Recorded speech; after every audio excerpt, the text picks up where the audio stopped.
This is the JRC NRD-253, which is a receiver that is basically fixed frequency. Six channels, fixed frequency. Fixed frequency. These are pretty much never seen. There was one other for sale out of Japan, so we're going to open. All right, so this thing has the original Japanese manual, JRC. Okay.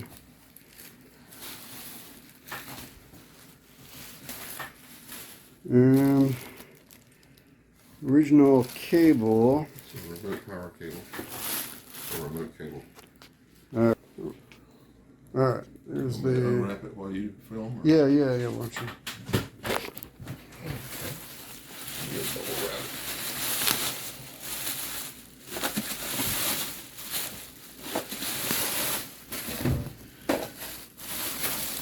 All right. This is much smaller than. Wow. Look at that. There she's listed.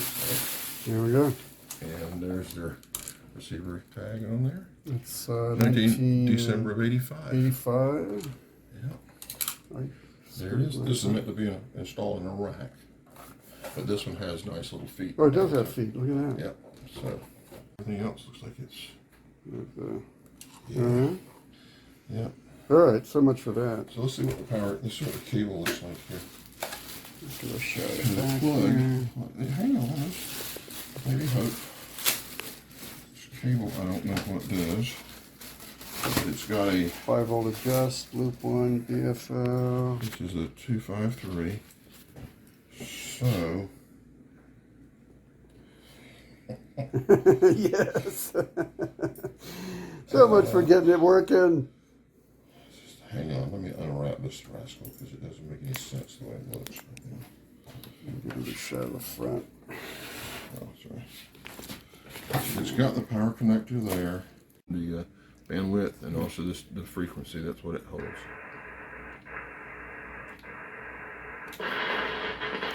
You get a signal there, but everything is kind of off since these are all Japanese coastal frequencies. So it has an external speaker jack on the back of it, as well as the phones up front, which is nice. And I presume this is where you would write in what frequency is on your phone, so if you wanted to do so. So the question we have for this is whether one can actually enter new frequencies, which I have to think is possible, but we don't kind of know Unless it's how to do that. Unless it's all remote. And you have to remote the frequencies in to program it.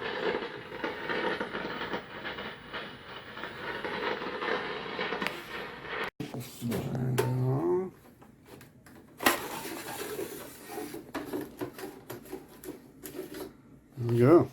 There we go. And if you look to change the power, Right. these posts down here, you have to redo that. So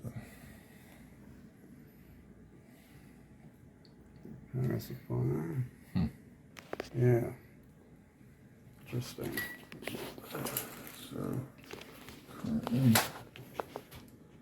set for 100. Set for 100. To check the voltage on that, we'd have to flip it and take off the bottom part of it to get to the posts on These that. filters. Yeah, here are the, very interesting. Yep. Channel mode, FSK.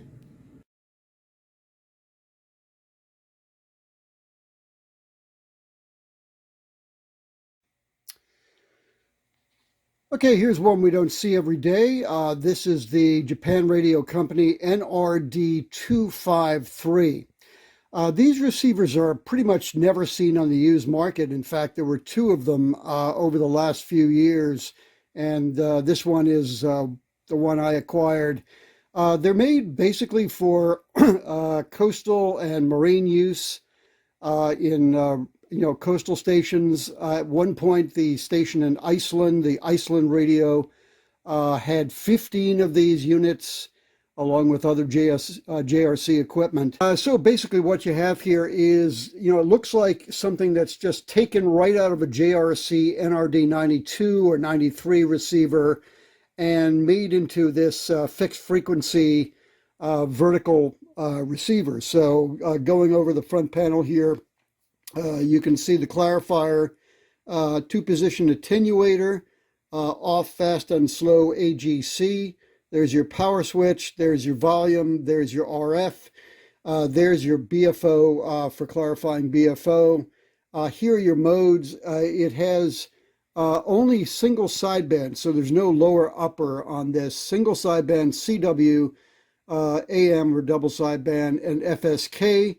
You have 4 filter selections, positions 0.3, 1, 3, and I think that's a 6. And there are your memory buttons, again, which look exactly like something you'd see on a NRD 92 or 93. Then you have your card where you can write the names of the stations. Very simple 2 LED system here for signal and then for remote if the receiver is operating on remote. And then you have your display at the top. And of course you have the Japan, this rubber insignia, which certifies that this equipment was for use only in Japan. So there you go. We had powered this on when we unboxed it earlier, and it already has some shortwave frequencies inputted, and I believe the first one you'll see is CHU Canada when I power it on. The way you change these frequencies is by a three what would you call them? 3 controls that are accessible right here at the top, and you can finger press them. I think you can. And one is to select, advance, and then enter, and that's how you change the frequencies in the 6 memory positions. So let's power it on and see how it sounds.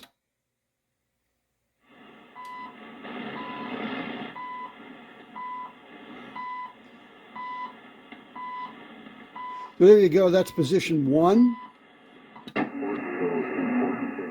607 Toronto, that's position 2. Let's do a little.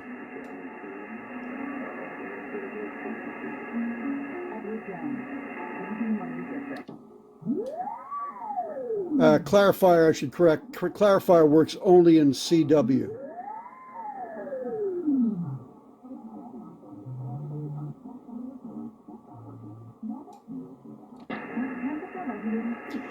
Position 3,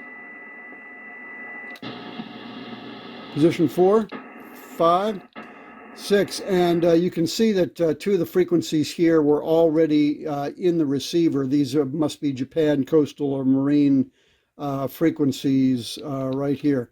So as you can see, very simple operation. You can basically have 6 stations.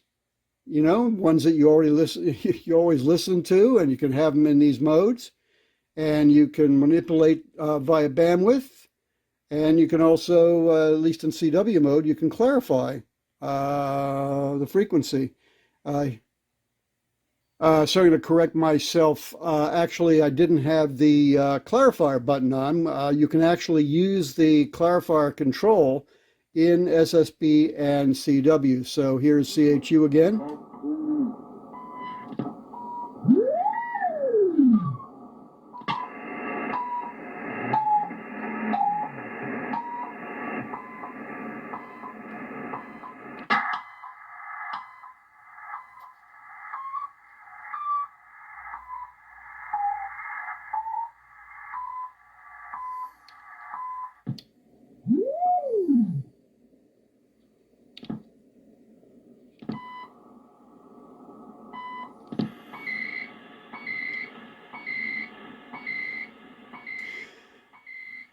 So again, as you see, really kind of neat receiver to have. Considering that these are not seen every day. It's the NRD-253 fixed frequency marine receiver. If you look online, there are only 2 or 3 are 4 URL links for information on this receiver. It's like something JRC made again for marine coastal use, and didn't say a lot about in its literature, but it sure is a nice, definitely a nice receiver to have. And as far as I know, again, I've only seen 2 of these for sale in the used market in the last 3 to 4 years, and this is one of them right here in Maryland. So what I didn't do is give you a demonstration of how you change frequencies on this receiver. So let's just say we're on the second memory position. I'm going to turn up the volume, and I'm going to already tuned here to KYW Philadelphia, but let's tune over to WBZ Boston, and I'll show you how that works. Again, it's this 3-button system. You can't see the buttons. They're right here under the recess. But you have to kind of select and then go to the frequency. So let me show you that right now. Stand by. So there's the 0 position. 1, 2, again, and 0. Then you reselect 1.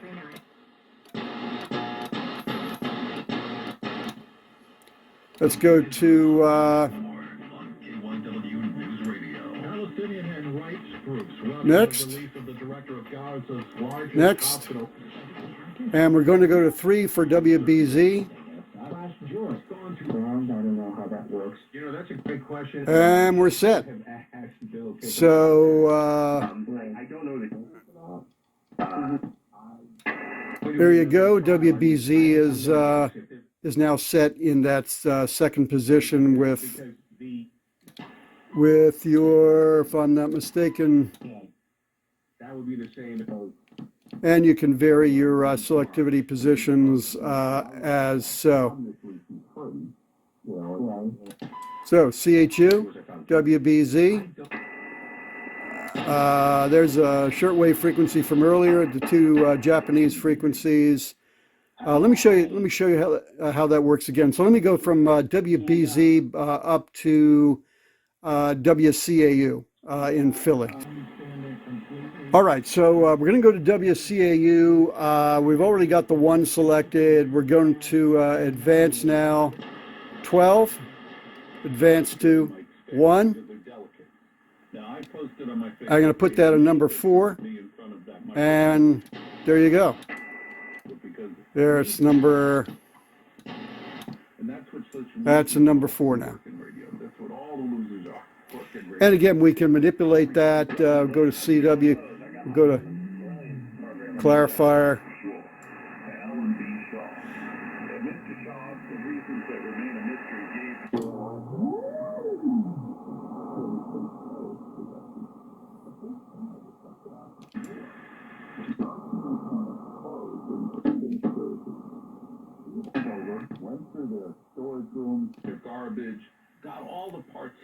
You got some pretty impressive sensitivity on this receiver. Right now I'm using a chameleon loop outside. Let's go from 1210 WCAU up to a shortwave frequency, let's say, let's see what 6185 the Mexican is sounding like right about now. So 1210 CAU to 6185 kilohertz shortwave. Yes. One of the interesting facts about 0, going to select. that if you watch Fox, All right, 0, we're going to select 6.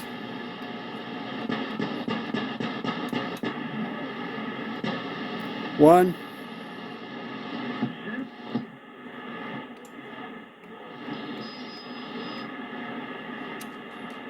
And set.